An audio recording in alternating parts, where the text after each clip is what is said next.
जय हिंद दोस्तों, नमस्कार। एचयूर्स पॉइंट में आपका स्वागत है और मैं गुरु सर आज लेके आया हूँ आपके लिए कि पृथ्वी क्या है, पृथ्वी की उत्पत्ति कैसी हुई, इसकी विकास और संरचना कैसे है। बहुत ही कम शब्दों में हम समझेंगे कि पृथ्वी क्या है दोस्तों। तो आइए देखते हैं पृथ्वी क्या है। तो पृथ्वी वह ग्रह है जिस पर हम रहते हैं। यहाँ के पर्वत, नदियां, जलाशय, वन, मरुस्थल, जीव जंतु आदि आकर्षण का केंद्र हैं। और अंतरिक्ष से देखने पर हरियाली एवं जल के कारण पृथ्वी का धरातल हरे व नीले रंग का दिखाई देता है। केवल इस ग्रह पर ही जल है और वह भी विपुल मात्रा में। यहाँ ताप भी न तो बहुत अधिक है और न ही बहुत कम है। पृथ्वी पर वायुमंडल है। इस वायुमंडल में प्रमुख रूप से नाइट्रोजन, ऑक्सीजन, कार्बन डाइऑक्साइड, जलवाष्प और सूक्ष्म मात्रा में ओजोन आदि उपस्थित है। तो दोस्तों, आज के लेख में हम जानेंगे कि पृथ्वी की उत्पत्ति कैसे हुई है, पृथ्वी का जन्म, पृथ्वी का विकास कैसे हुआ है और पृथ्वी की संरचना कैसी है, और पृथ्वी की तीनों परतों के बारे में। तो बने रहिए इस लेख के साथ। दोस्तों, ताप, ऑक्सीजन और जल की उपयुक्त उपस्थितियों के कारण ही पृथ्वी जीवधारी ग्रह है। यहाँ का वायुमंडल जीवन की सुरक्षा एवं संरक्षण में महत्वपूर्ण भूमिका निभाता है। चूंकि हम पृथ्वी पर रहते हैं, अतः हमें इसकी उत्पत्ति, विकास और संरचना जानने की सहज में ही उत्सुकता होती है। तो आइए हम पृथ्वी की उत्पत्ति, विकास और संरचना के बारे में जानते हैं। तो दोस्तों, पृथ्वी की उत्पत्ति कैसे हुई। पृथ्वी की उत्पत्ति सूर्य से अलग हुए पदार्थ के धीरे धीरे ठंडे होने से हुई है। प्रारंभ में पृथ्वी ठंडी चट्टानों का एक समूह थी। पृथ्वी की इन चट्टानों में रेडियोधर्मी पदार्थ जैसे यूरेनियम, थोरियम, पोटेशियम 40 आदि थे। इन रेडियोधर्मी पदार्थों के स्वाभाविक विघटन से बहुत मात्रा में ऊष्मा उत्पन्न हुई और इस विपुल ऊष्मा और गुरुत्वीय संकुचन ने पृथ्वी का ताप इतना अधिक कर दिया कि पृथ्वी द्रवित हो गई। और मूल पृथ्वी ग्रह के अस्तित्व में आने के 80 करोड़ बाद जो है ये द्रवीकरण की घटना हुई थी। तो पृथ्वी का विकास कैसे हुआ। जब पृथ्वी का द्रवीकरण हुआ तो गुरुत्व के प्रभाव से इसके पदार्थ में पुनर्व्यवस्था प्रारंभ हो गई दोस्तों। और द्रवित लोहा जो है सबसे भारी था, वो पृथ्वी के केंद्र में हो गया। फिर उससे जो हल्के तत्व थे वो बीच में आए और जो सबसे हल्के तत्व थे वो कहाँ गए, सबसे ऊपर, जिसको हम भूपर्पटी कहते हैं।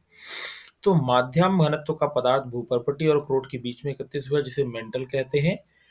द्रवित पृथ्वी का भिन्न भिन्न घनत्वों की परतों में विभाजन अवकलन कहलाता है। इस अवकलन के कारण ही पृथ्वी की 3 परतें हैं, जैसे कि क्रोड, प्रवार और भूपर्पटी, इनका निर्माण हो गया है। फिर अवकलन की विधि अवधि में पृथ्वी की चट्टानों के बीच उपस्थित जलवाष्प और बहुत सारे कण जो है वो मुक्त हुए और यही एकत्रित हुए और संघनित होकर क्या कर दिए, समुद्रों का निर्माण कर दिए। और जो गैसें थी वो निकल गई ऊपर, तो उससे क्या हो गया, वायुमंडल का निर्माण हो गया। अब आता है पृथ्वी की संरचना। तो पृथ्वी कई परतों से बनी है और जो परतें हैं वो आपस में एक जैसे होने के कारण 3 रूपों में बट गई हैं। पहला का नाम है भूपर्पटी, दूसरा है प्रवार और तीसरा है क्रोड। तो पहला जैसे परत है दोस्तों भूपर्पटी। तो अंतरिक्ष से देखने पर पृथ्वी लगभग गोलाकार गेंद की भांति दिखाई देती है। इस गोलाकार पृथ्वी की भूपर्पटी की संतरे के छिलके से तुलना की जा सकती है। भूपर्पटी हल्की चट्टानों से बनी है। इस चट्टानों में मुख्य रूप से क्या है दोस्तों, सिलिका है। सिलिका मतलब रेत होता है। सिरका से बनी ये चट्टानें एल्यूमीनियम सिलिकेट से समृद्ध हैं। भूपर्पटी का घनत्व तो लगभग 3 ग्राम प्रति घन सेंटीमीटर क्यूब है। और भूपर्पटी की मोटाई सभी जगह एक समान नहीं है। समुद्र रहित भूभाग पर इसकी मोटाई 40 किलोमीटर तक है, जबकि समुद्र के नीचे भूपर्पटी की मोटाई बहुत कम होती है, लगभग 10 किलोमीटर के आसपास होती है। भूपर्पटी का लगभग 3/4 भाग समुद्र से घिरा है और पृथ्वी की इस पर्पटी के ऊपर लगभग 1600 किलोमीटर ऊंचाई तक वायुमंडल और आयनमंडल है। पृथ्वी पर जीवन एवं वनस्पति के विकास का वरदान भूपर्पटी पर प्राप्त जल एवं मिट्टी से ही प्राप्त हुआ है दोस्तों। तो ये थी हमारी सबसे ऊपर की परत। फिर हमारी दूसरी परत आती है जिसका नाम है प्रावार। तो दोस्तों, जो प्रवार है, तो भूपर्पटी के निचले तल से 2900 किलोमीटर की गहराई तक भूभाग में जो है इसको हम प्रवार कहते हैं। यह भाग नेत्र से सीधे दृष्टिगोचर तो नहीं होता है, अर्थात दिखाई नहीं देता है।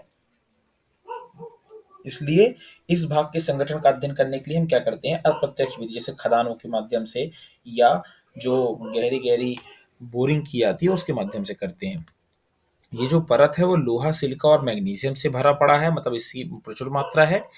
प्रवार में दाब का मान गहराई के साथ साथ बढ़ता जाता है और इस भाग में उच्च दाब होने पर भी चट्टानें ठोस रूप में ही रहती हैं। मेंटल परत की निचली, जो पृथ्वी के केंद्र के पास वाली सतह होती है, उसका दाब उच्च होता है, उच्च ताप होता है और दाब होता है। ताप एवं दाब की इन परिस्थितियों में कुछ चट्टानें द्रवित होकर कोल तार की भांति बहने लगती हैं। कोल तार अर्थात जैसे दोस्तों डामर होता है, डामर के जैसे। तो प्रवार की ऊपरी सतह से निचली सतह की ओर पृथ्वी का घनत्व धीरे धीरे परंतु लगातार बढ़ता ही जाता है।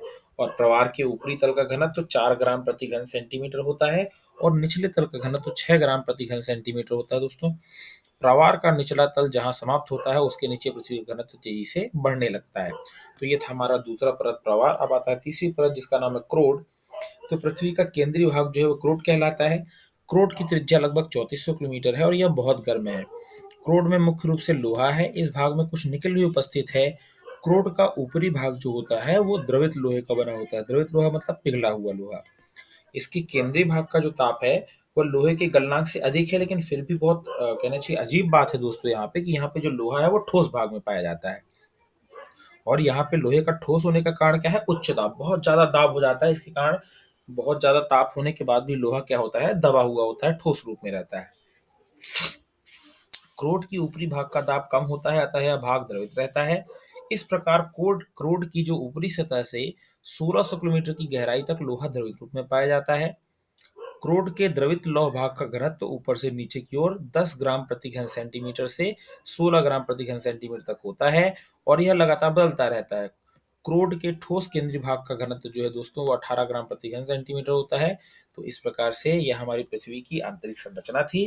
तो दोस्तों जुड़े रहिए अचीवर्स पॉइंट के साथ, और सभी प्रकार की नोट्स के लिए या सभी प्रकार की एग्जाम की तैयारी के लिए आप कांटेक्ट कर सकते हैं Guru sir achievers point away to